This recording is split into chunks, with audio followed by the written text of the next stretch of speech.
Hey friends, welcome to another video from Proverbs 27:9 Fragrances.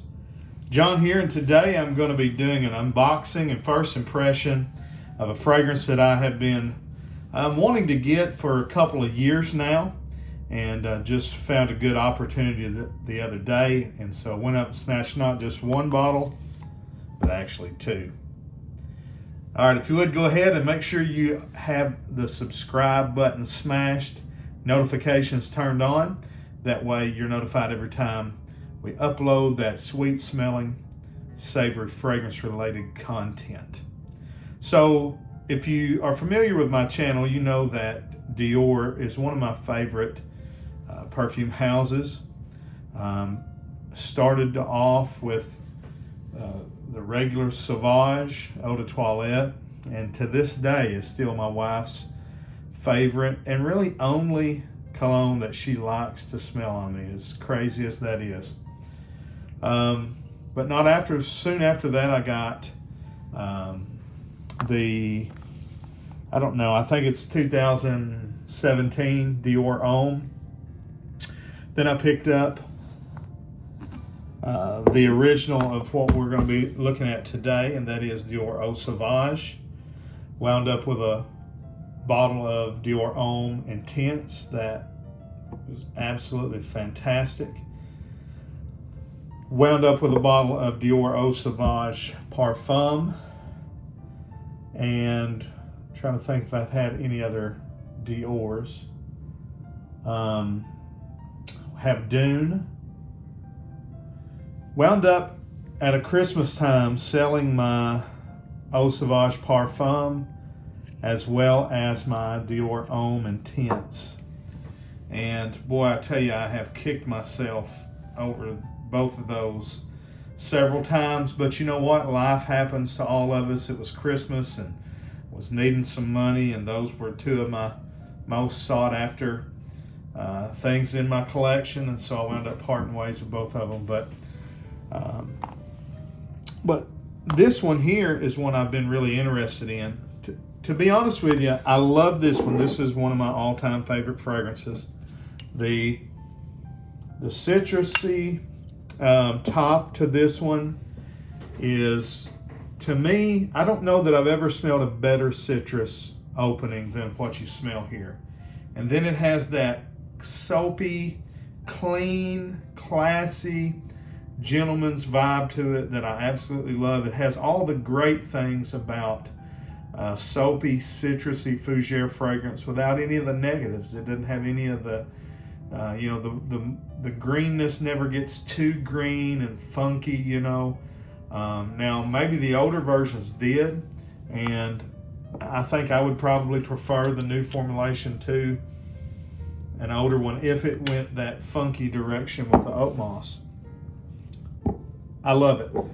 Did not love Parfum when I first got it, but it was about a year and a half, 2 years ago maybe, and my journey had not taken the turns that it has taken, and I just wasn't ready for it, and I think now I would really like it.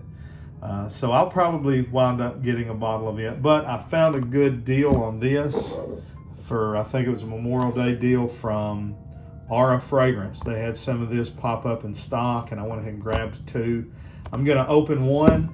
Not sure what I'm going to do with the other one. If I absolutely love it, I'm just going to keep it. If not, I may be willing to sell it or trade it. So you can hit me up if I decide, no matter what I say on this video, feel free to hit me up and let me know if you want that bottle. We could make something happen.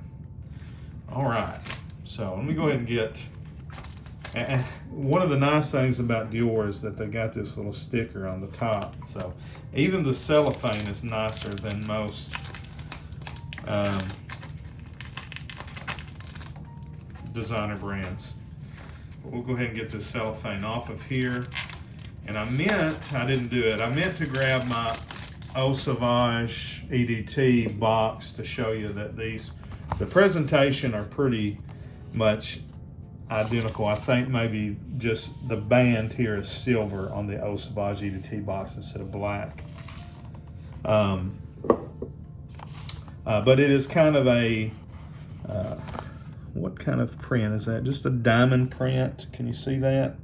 So there's texture to the box. It's got the nice little silver band that goes all the way around. Eau Sauvage Extreme Intense Eau de Toilette. So it's an Eau de Toilette concentration, but it is beefed up to where it's still Eau de Toilette. It's not quite Eau de Parfum, but it's got more fragrance oil in it than a traditional regular Eau de Toilette. So this is 100 ml. You got the Dior stamp embossed there. You've got all your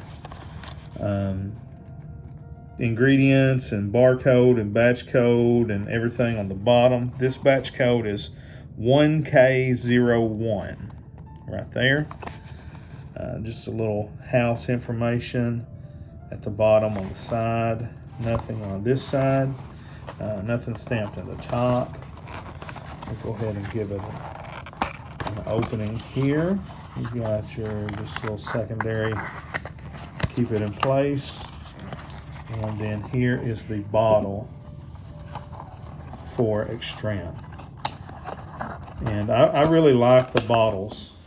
I'm a fan of the bottles. I like a classic looking bottle. I think these bottles are beautiful on your nightstand or on your, wherever you keep your fragrance bottles. I do like a nice presentation as far as the bottle goes. The box I don't really care about, but the bottle and the cap. Of course, this is the magnetic cap, okay? But you can tell these are pretty much the same bottle, except for this one's clear, this one is black.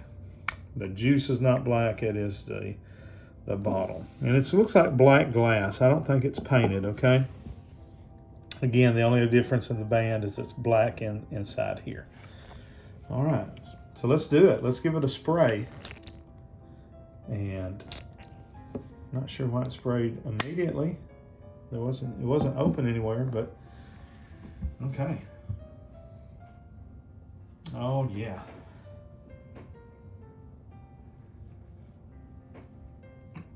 So just right away, I love it.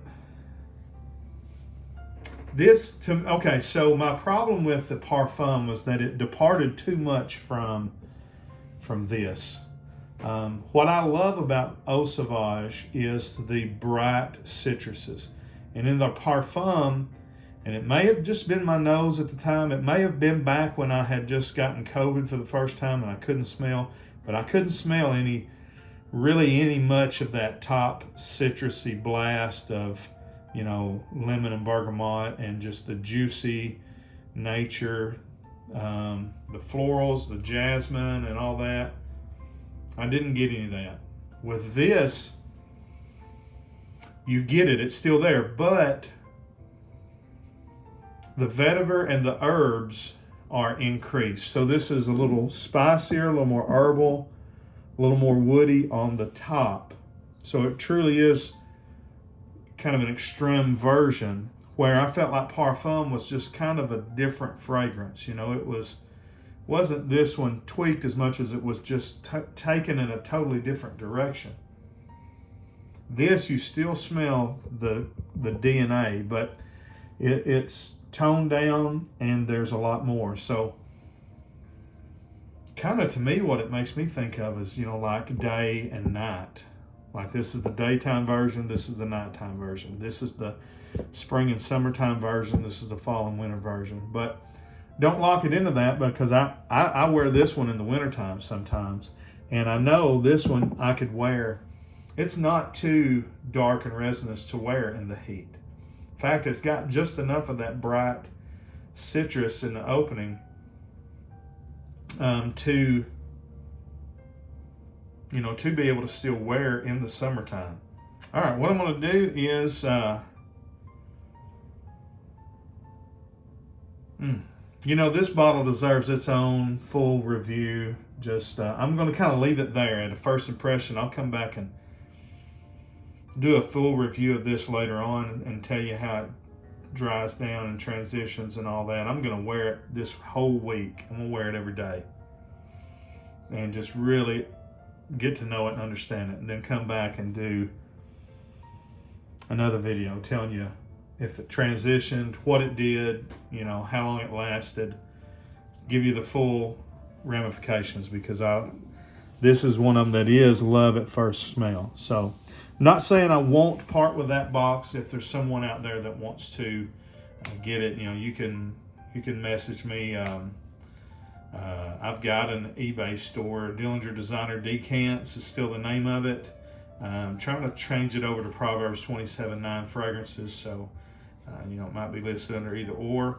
I'm on Instagram, on Facebook, Truth Social. I can't remember where all at. I think those for sure. I do the most on Instagram, and it automatically posts over to Facebook. So if you want to hit me up one of those places, I've got things that are for sale and for trade. So just let me know what y'all think about this one, what you think about the line. I'm so happy that it was love at first smell, because it wasn't that way with the parfum. All right, guys, till we see you down the road, we say God bless. Frag on, Frag fam.